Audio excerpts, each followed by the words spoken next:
Cordial saludo, muy buenas noches. Mi nombre es Jimmy Smith Hernández Guerra. Estoy haciendo la última fase del curso Sistema Político Comparado para el doctor Jonathan Andrés Magín del grupo número 8. A continuación haré la sustentación de la presente fase, haciendo la síntesis de todo lo visto durante este curso, además haciendo la explicación de cada uno de los puntos vistos durante el mismo curso. A continuación, haremos y explicaremos el contenido, el objetivo y contenido de este trabajo. Entonces tenemos que en el siguiente trabajo se busca presentar la sintetización de toda la información y de las temáticas que se dieron durante todo el periodo académico en este curso de sistema político comparado, y también se busca mostrar a través de la sustentación lo aprendido y los resultados que se lograron obtener durante todo el tiempo que se tuvo en ejecución este curso. Entonces, a continuación pueden ver la tabla de contenido, que en la página 1 tenemos la portada, en la página 2 tenemos los objetivos y la tabla de contenido general. En la página número 3 tenemos los resultados de análisis de la fase número 2, y en la página número 3 tenemos el análisis del presidencialismo colombiano, que daremos respuesta a las preguntas que se postulan en esta página. Entonces, iniciaremos haciendo la explicación de los resultados que se dieron en el anexo número 2 de la fase 2, valga la redundancia. Entonces, iniciaremos hablando de que Colombia se le hicieron un análisis utilizando el método comparado tanto a Colombia, Chile y República Dominicana. Entonces, se arrojaron los siguientes resultados, que utilizaremos 4 dimensiones. En estas 4 dimensiones se hicieron una calificación de 0 a 5, 5 siendo lo mejor y 0 siendo lo peorcito. Entonces iniciaremos dando explicación sobre los derechos políticos y las libertades civiles, que para Colombia no se encontró ninguna fortaleza. O sea, Colombia en este aspecto, según el análisis que se hizo, no tiene ninguna fortaleza. Y las debilidades que tiene el voto de adhesión política y la percepción, de respeto a las libertades de inseguridad, civiles de inseguridad, es pésima. O sea, la gente no siente o no se siente segura en el territorio colombiano, ya sea por la historia que tiene Colombia con respecto a los grupos armados, y durante la última década puede que se ejecutó el acuerdo de paz, pero aún no se ha concretado del todo, y han quedado la disidencia de la FARC y otros grupos armados que todavía no se han logrado establecer el proceso de paz. Junto a eso existen otros grupos al margen de la ley que han estado surgiendo, y fuera de eso en muchas ciudades la inseguridad en cuanto a robo, en cuanto a la estafa en todos los puntos, sea presencial o estafa digital, en toda la modalidad posible. Entonces recordemos que este anexo se hizo utilizando el método de Morlino, que nos habla de 8 dimensiones, y cada una de las 8 dimensiones tiene sus ítems. Entonces digamos que se unificó la calificación y se dividió, y nos dio un valor de 2,903 de calificación, y Colombia quedó ubicada en el ranking número 17. Eso para la primera dimensión. En la segunda dimensión, que tenemos como institucionalidad y eficiencia política, Colombia tampoco tiene ninguna fortaleza. En cambio, que en debilidades tiene la percepción de corrupción, que es altísima en Colombia, dependiendo del punto donde lo veas, porque están los de derecha y los de izquierda, pero utilizando el método comparado se logra entender que Colombia la percepción de corrupción es demasiado alta, debido a que según un estudio que se hace en el Congreso de la República, Colombia pierde aproximadamente 50 billones de pesos anuales en corrupción.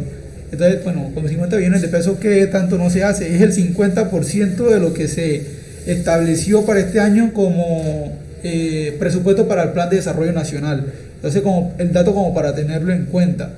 Y también accountability de política social y la descentralización de la democracia. Colombia en este punto se observa que es muy centralizado en algunos puntos, para algunos autores, para algunas personas de diferentes regiones de Colombia.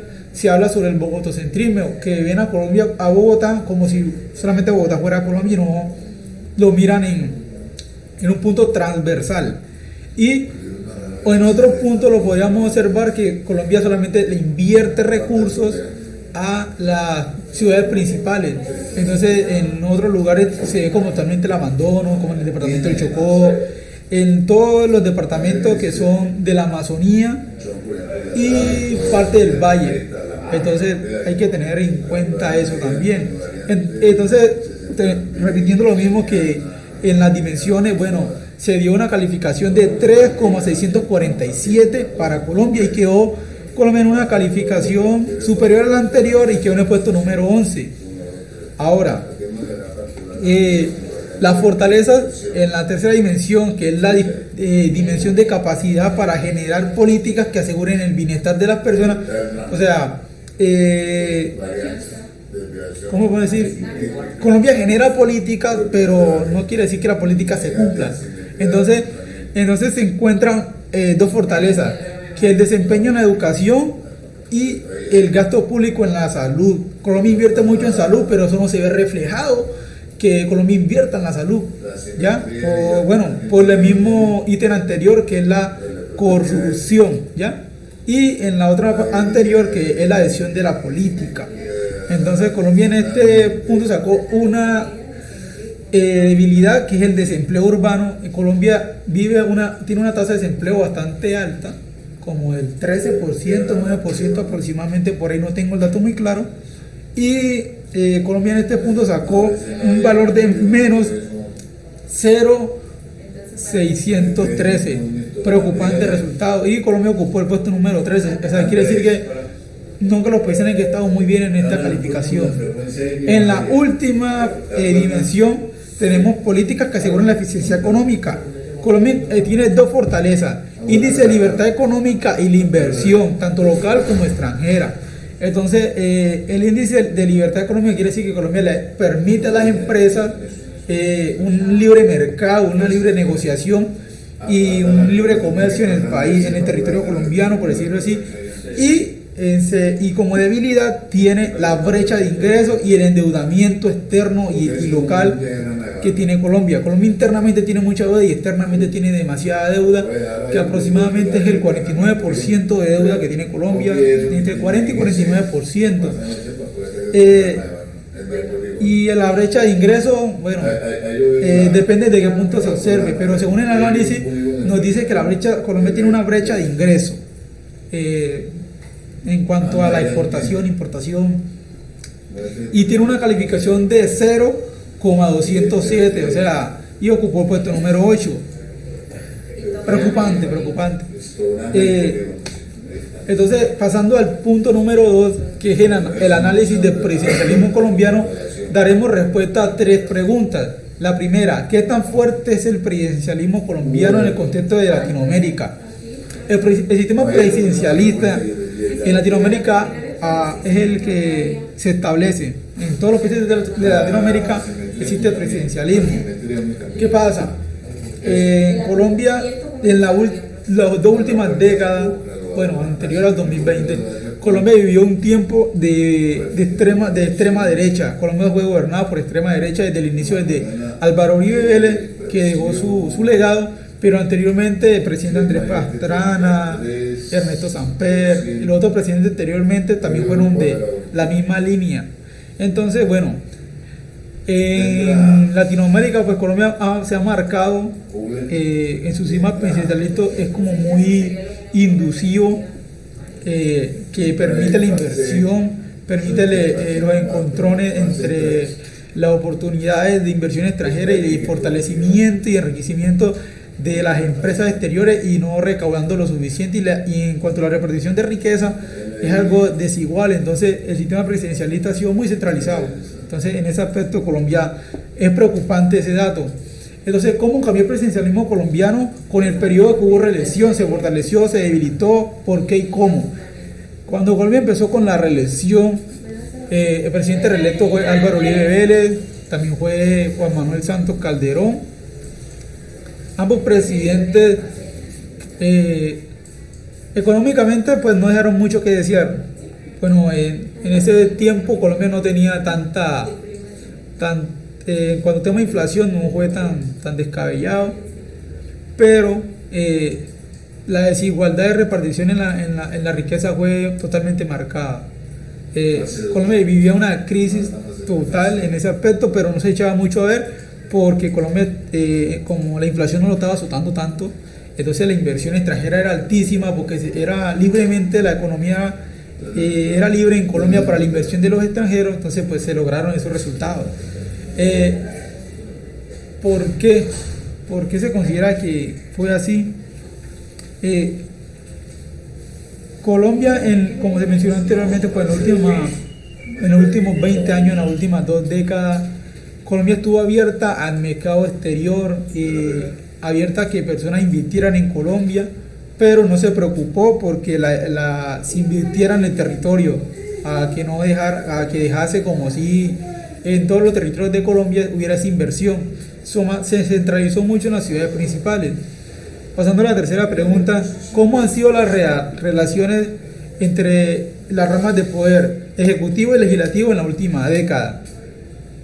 Fueron muy cegadas, o sea, fueron muy a la línea, como se mencionó anteriormente, o sea, el sistema presidencialista estuvo marcado por la extrema derecha, entonces en el Congreso era mayoría derecha, en todas las partes estaba la derecha inmiscuida, entonces las relaciones eran muy conjuntas, muy alineadas, porque todos querían llegar a lograr los objetivos y a dejar bien a su presidente.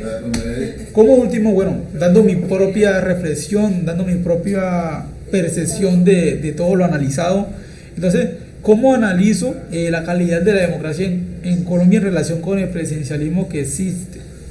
Está mejorando la calidad de la democracia colombiana a finales de la segunda década del siglo XXI.